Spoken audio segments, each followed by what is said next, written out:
Sill, Oklahoma, 1943. Private Mason Drexler's knuckles went white around his Mon Garand as blood-red eyes blinked open in the darkness, 8 feet off the ground, beyond Watchtower 6. The thing's jaw unhinged with a wet crack as it caught his scent. I am the War Maestro, and tonight, I unveil classified military documents proving some soldiers weren't just fighting Axis powers, but ancient predators that stalked the ranks from within. As America ramped up its World War II efforts in 1943, Fort Sill transformed into a critical artillery training facility, processing thousands of young men bound for the European theater. The sprawling Oklahoma Military Reservation, established in 1869, had become a labyrinth of barracks, firing ranges, and training grounds, all surrounded by miles of wild, unfenced brush that blended into the ancient Apache lands. With German forces pushing across Europe and Japanese troops entrenched in the Pacific, the military rushed to prepare inexperienced farm boys and city kids for the horrors of modern warfare. Private Mason Drexler arrived on a Tuesday, his duffel bag slung over one shoulder, transfer papers clutched in his sweating palm. The 19-year-old Ohio farm boy had never ventured this far west, and something about the vast Oklahoma plains made his skin prickle. His orders had been changed suddenly, artillery training diverted to security detail with no explanation. "You Drexler," barked a sergeant whose face was a roadmap of scars. "Report to Barracks 9. You're assigned night patrol, Tower 6. "Night patrol, Sergeant. There must be some mistake. I'm artillery not." The sergeant's expression darkened. 2 MPs transferred out last week. Medical discharge. He glanced toward the distant fence line where Watchtower 6 stood silhouetted against the setting sun. Section 8. One tried to claw his own eyes out. That night, as Mason unpacked his belongings, hushed conversations died whenever he approached. Ripped the fence posts out like toothpicks. Corporal Ellis found naked. Throat torn open. Bloody footprints changed shape halfway. A private named Whitaker finally approached, voice barely above a whisper. "Tower 6, that's where Jenkins cracked." His fingers twitched nervously at his collar. "Third replacement this month. What happened to the others?" Mason asked. Whitaker's eyes darted to the shadows in the corner of the barracks. "Jenkins said it watched him every night, started carving symbols into his arms, said it was trying to get inside him." He swallowed hard. "Colonel's report says coyotes and battle fatigue, but the Apache locals won't go near that part of the base after sunset." At 200 hours, halfway through his first watch in Tower 6, Mason's radio crackled with static. Through the interference came what sounded like human words spoken through a malformed mouth. Then silence.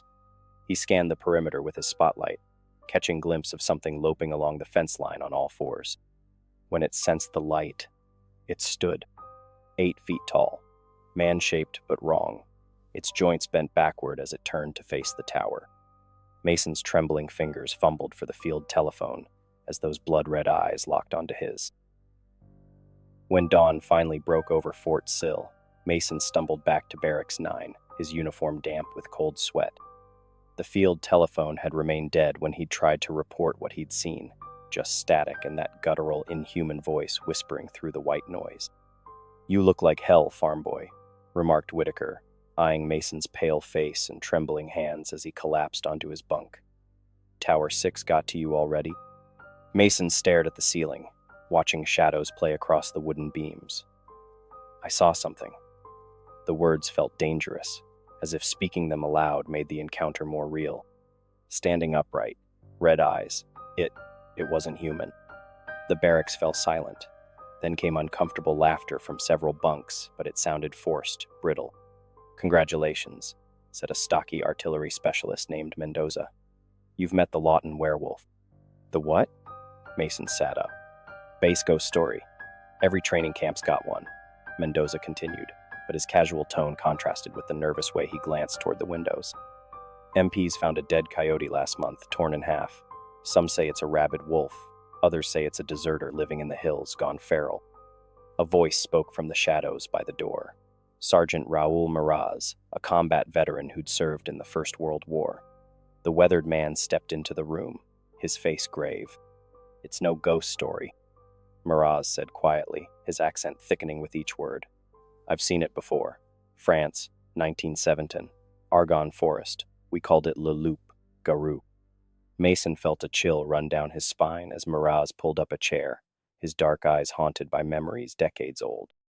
Our unit found German soldiers, what was left of them, scattered through the forest, limbs torn off, insides. Outside, Miraz's calloused fingers tapped rhythmically against his knee. High Command said it was shell shock, making us see things. But we knew. Knew what? Mason's throat had gone dry. That it followed us back. Camp Jackson, 1918. 3 soldiers vanished. 1 returned, mind gone, body covered in self-inflicted wounds. Said he was making himself unappetizing. Miraz's eyes locked onto Mason's. I requested transfer when I heard about the incidents here. 3rd base with the same pattern. Mason's stomach churned. What pattern? Miraz leaned closer, voice dropping to a whisper. It starts with livestock mutilations. Then men go missing. Then the ones who see it start to change. He studied Mason's face with sudden intensity. Did it look at you? Did it speak? Before Mason could answer, the barracks door slammed open. Colonel Harrison stood framed in the doorway, his uniform immaculate, his expression cold. Sergeant Miraz, Private Drexler, my office, now. In the colonel's sparse office, Mason found himself standing at attention before a desk bearing a single file folder stamped with "Restricted" in faded red letters. Its label read, Canine Anomaly Protocol, Fort Sill. Colonel Harrison's office smelled of pipe, tobacco, and gun oil. The colonel himself, a decorated veteran from the Great War, stood with his back to them, staring out the window at the training grounds where fresh recruits performed rifle drills. Private Drexler, he said without turning. Report on last night's watch. Mason swallowed hard. Sir, at approximately 200 hours, I observed an unidentified individual near the perimeter fence. Individual. The colonel's voice was flat. Describe this individual. Mason's gaze flicked to Sergeant Miraz, who gave an almost imperceptible nod. Large, sir. Bipedal, but malformed. It moved like... Mason struggled for words that wouldn't sound insane, like its joints were wrong. The colonel turned, his face carved from stone. And the eyes, Private? A chill crawled up Mason's spine. The colonel knew. Red, sir. Reflective, like an animal's. Colonel Harrison nodded once and unlocked his desk drawer. From it, he withdrew the file Mason had glimpsed earlier, laying it open on the desk. Inside were black and white photographs, mutilated livestock, fence posts torn from concrete foundations, and something that turned Mason's stomach, what appeared to be a paw print pressed into mud, halfway transformed into a human handprint. Camp Jackson, 1918, Fort Benning, 1927, now Fort Sill. The colonel's finger tapped each location on a map clipped to the file. Always the same pattern, always following artillery units. Artillery, sir? Mason asked, confused. The sound. Miraz's voice was barely audible. It's drawn to the artillery fire. The colonel nodded grimly. Native tribes called this land cursed long before we built Fort Sill. Said it housed a skinwalker, a human who took animal form through taboo rituals. He flipped to another photograph. 5 soldiers standing before a trench in France, their faces smudged by poor photo quality. This was my unit in the Argonne. 2 weeks after this photo, 4 were dead, torn apart. He pointed to a tall soldier on the end. This man survived. Staff Sergeant Walter Jenkins. Transferred stateside to Camp Jackson. Then the killings started there. Mason's blood ran cold as realization dawned. Jenkins. The same name as the soldier who occupied Tower 6 before you, the colonel confirmed. Walter Jenkins III, his grandson. Jesus, whispered Miraz. The colonel closed the file with military precision. This entity follows bloodlines, gentlemen. Once it marks you, it hunts your line, like a curse passing through generations. Why tell us this, sir?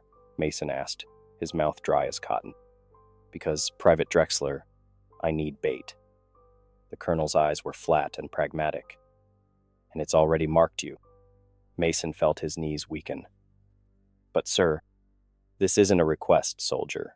We've tracked this thing for 3 generations. Now we have a chance to end it. He turned to Mraz. The sergeant will brief you on containment protocols. Tonight, you return to Tower 6. As they left the colonel's office, Mason noticed his own reflection in a glass cabinet, pale, diminished. But behind his reflection, just for a moment, he thought he saw something else. His own face with elongated features, teeth too sharp, eyes glinting red. He blinked, and it was gone, but a strange hunger had awakened in his stomach. Sergeant Mraz led Mason to the artillery range's maintenance shed, a corrugated metal structure isolated from the main compound. The smell of gun oil and damp earth permeated the air as Mraz unlocked a padlocked storage closet, revealing not maintenance equipment but a makeshift armory. Silver-tipped bullets, strange herbs in glass jars, and what appeared to be Native American fetishes carved from bone. Army's official stance. This doesn't exist, Mraz said, handing Mason a revolver with peculiar engravings along the barrel. Project Fenrir. Black budget. No paperwork. These bullets. Mason held one up to the light, .45 caliber with a silver tip. Silver doesn't kill it. Nothing we've found does. Mraz began filling a rucksack with supplies, but it hurts it enough to slow it down. Mason's hand trembled. If we can't kill it, what's the point of me being bait? Mraz's expression darkened. Containment, not elimination. The colonel has a bunker prepared beneath Tower 6, iron-lined, blessed by 4 different holy men. If we can lure it in. You want to trap it? Forever? The implications made Mason's stomach churn. Forever is a long time, Private. Mraz checked his watch. You've got 6 hours until sunset. I suggest you get your affairs in order.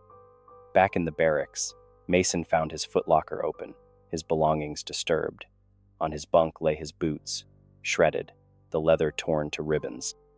Inside one boot, something white caught his eye, a folded piece of paper marked with an official Army letterhead.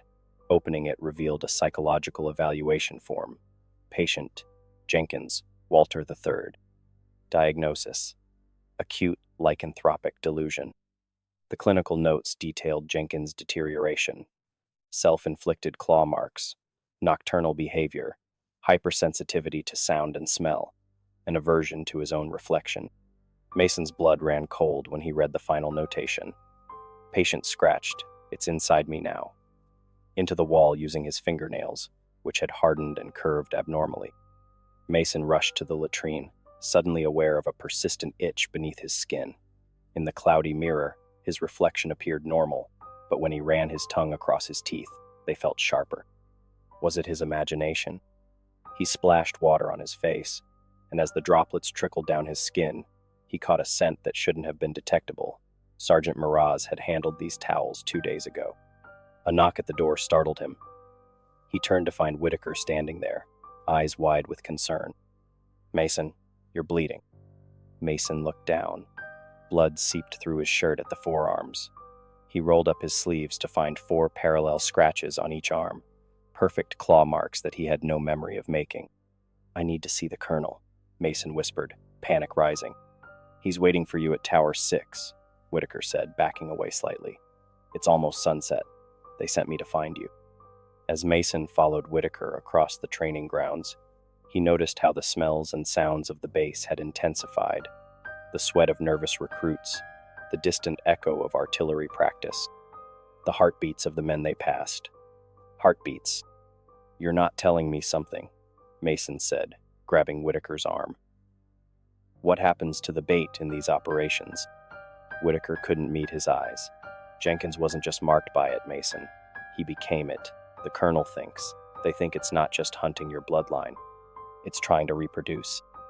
The setting sun cast long shadows across Fort Sill as they approached Tower 6, where Colonel Harrison and Sergeant Mraz waited beside an open trapdoor in the ground, the entrance to the bunker.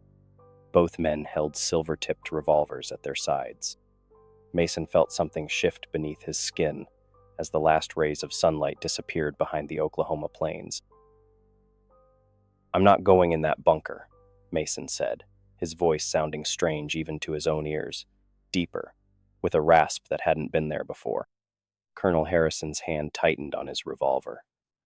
That wasn't a request, Private. You knew this would happen. Mason felt his heartbeat accelerate, pounding in his ears like artillery fire. You knew I'd start to change. It's the pattern, Miraz said softly, his eyes full of something worse than fear, pity. First it marks you, then it begins the transformation. Mason backed away, suddenly aware of how the three men, Harrison, Miraz, and Whitaker, had positioned themselves to block any escape route. The strategic placement wasn't lost on him. These were combat veterans who knew how to contain a threat. The bunker isn't for the creature, Mason realized aloud. It's for me. Harrison nodded once, all military efficiency. We can't kill it, but we can contain its vessel, you, until we find a way to exercise it. How long has Jenkins been in a bunker like this? Mason asked, his fingernails digging into his palms as pain radiated up his spine. The silence that followed told him everything. Lower your weapon, Colonel, came a new voice from the shadows behind Tower 6. A figure stepped into the dim light, a man in his 70s wearing the uniform of a military chaplain. His weathered face bore 3 parallel scars, running from forehead to jaw. Chaplain Jenkins, Harrison said without lowering his pistol, you're violating direct orders. Mason's enhanced senses detected the scent immediately, the same feral musk he'd smelled in the darkness the night before. This was Walter Jenkins II, the survivor from the colonel's photograph. I've contained it for 50 years, Jenkins said, approaching slowly. Fought it every full moon, kept it locked inside, his eyes fixed on Mason with terrible recognition. But I'm dying, son. Cancer. When the host dies, it seeks a new bloodline. Mason felt something uncoil inside him, a presence stretching awake. It's here, in both of us. Jenkins nodded. The Comanche called it Yenold Lushi, the changer. It doesn't reproduce. It transfers, uses bloodlines like vessels. Mason doubled over as bones cracked beneath his skin, realigning themselves. Help me, he gasped. There's only one way, Jenkins said, removing his chaplain's stole to reveal a torso covered in self-inflicted wounds, ritualistic scars and burns that formed patterns across his flesh. I've held it back through pain, through prayer, through sheer will, but never during a full moon. Mason looked up at the sky where clouds parted to reveal the perfect white circle of the moon. Its light felt like fire on his skin. Get him in the bunker, Harrison shouted, but Mason was already changing, his uniform tearing as his body contorted. Jenkins lunged forward, grabbing Mason with surprising strength. Look at me, boy. Focus on my voice. The old chaplain pressed something into Mason's hand, a bone-handled knife with strange symbols carved along the blade. If you can't contain it, use this. Not on them, on yourself. A howl tore from Mason's throat as his consciousness began to fragment.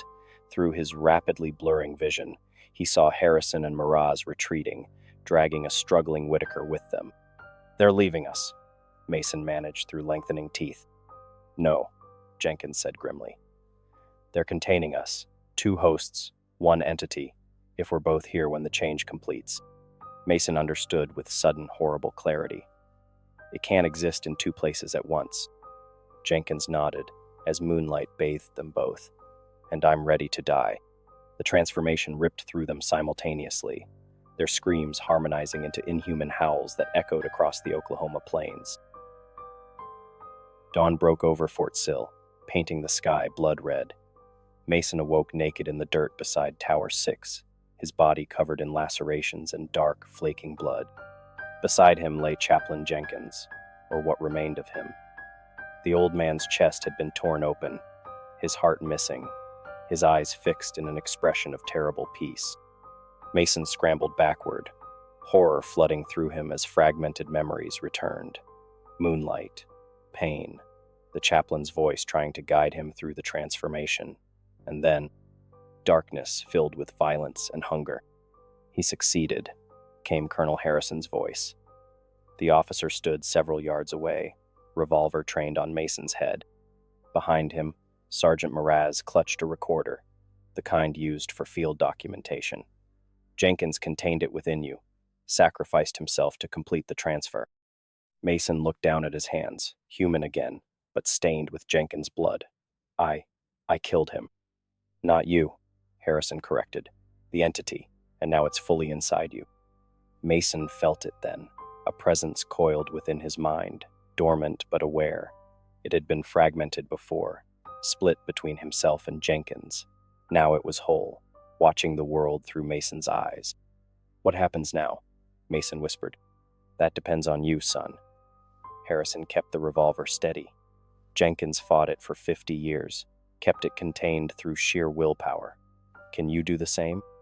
Mason clutched his head as images flashed. French forests, trenches filled with torn bodies, decades of military installations, and always the hunger, the need to feed and spread.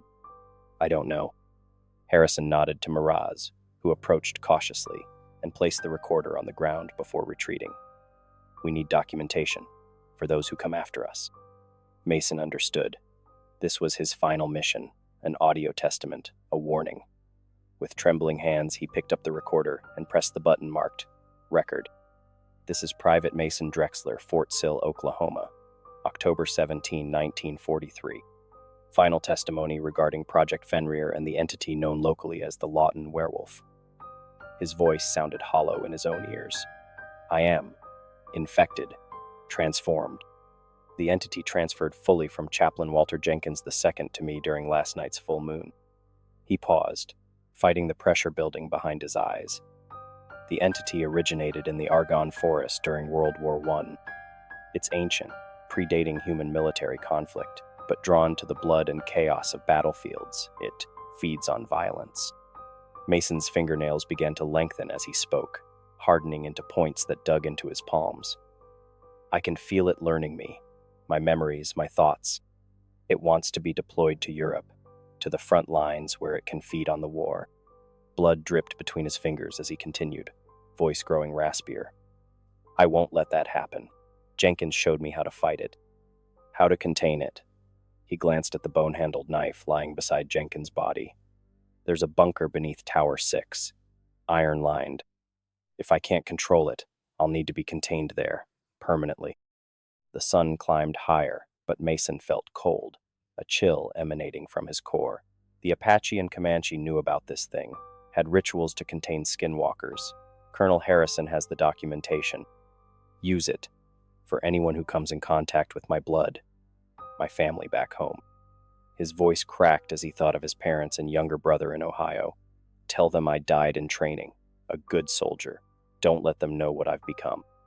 The recorder continued to spin as Mason addressed his final words to whoever might hear the tape years later. If you're listening to this, and you've encountered something like me, run.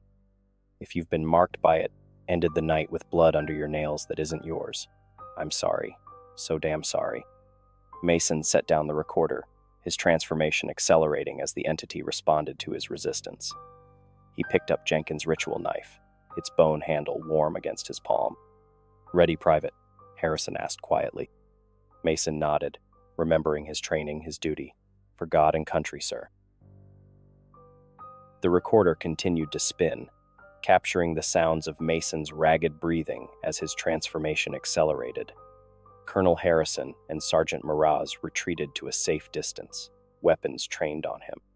The bunker, or the knife, son, Harrison called out. Your choice. Make it quick. Mason clutched the ritual blade, its symbols burning against his palm. The entity thrashed inside him, clawing at his consciousness as his bones began to crack and realign.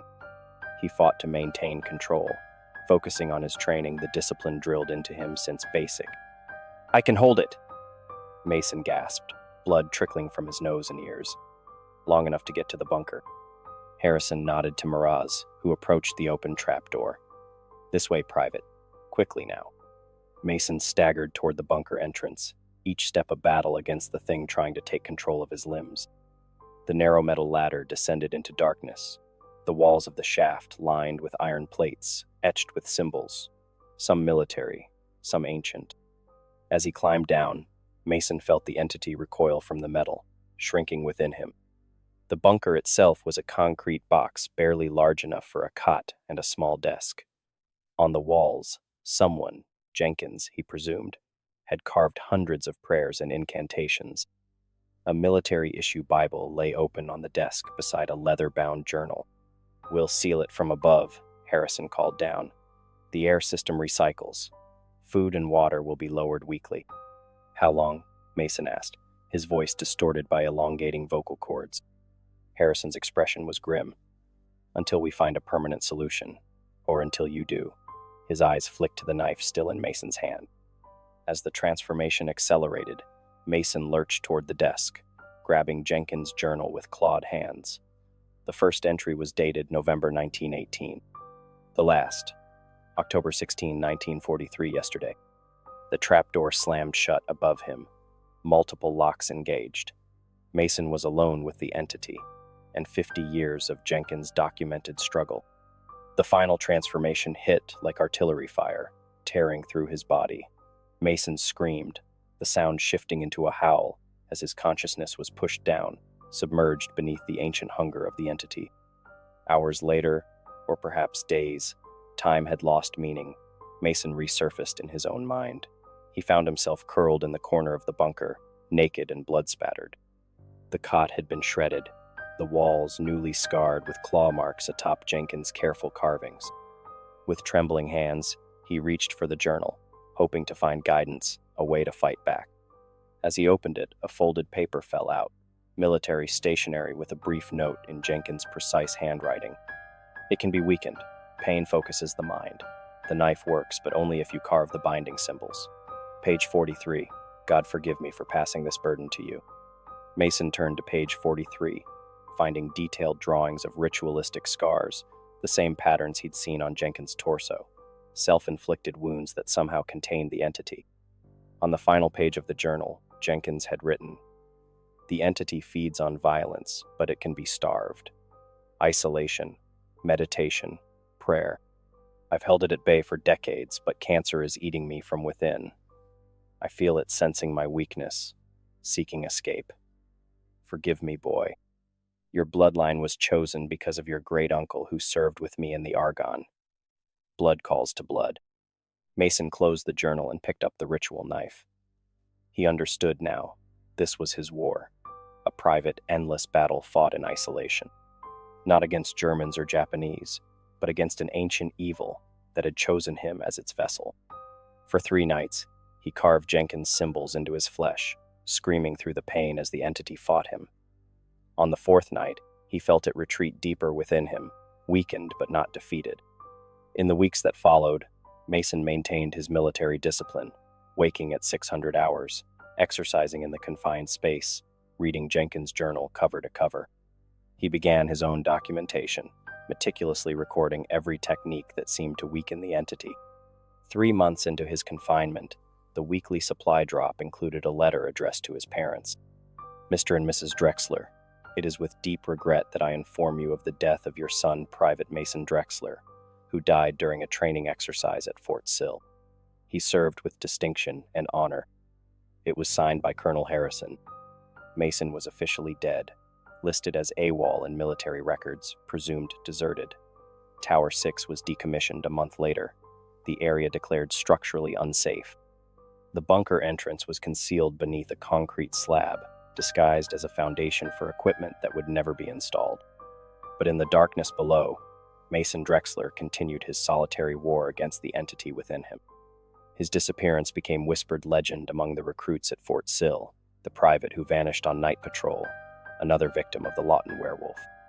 The audio recording of his final testimony was filed away in a Pentagon archive labeled Project Fenrir, buried beneath layers of classification until 2013, when it was partially declassified and discovered by researchers investigating unexplained military phenomena.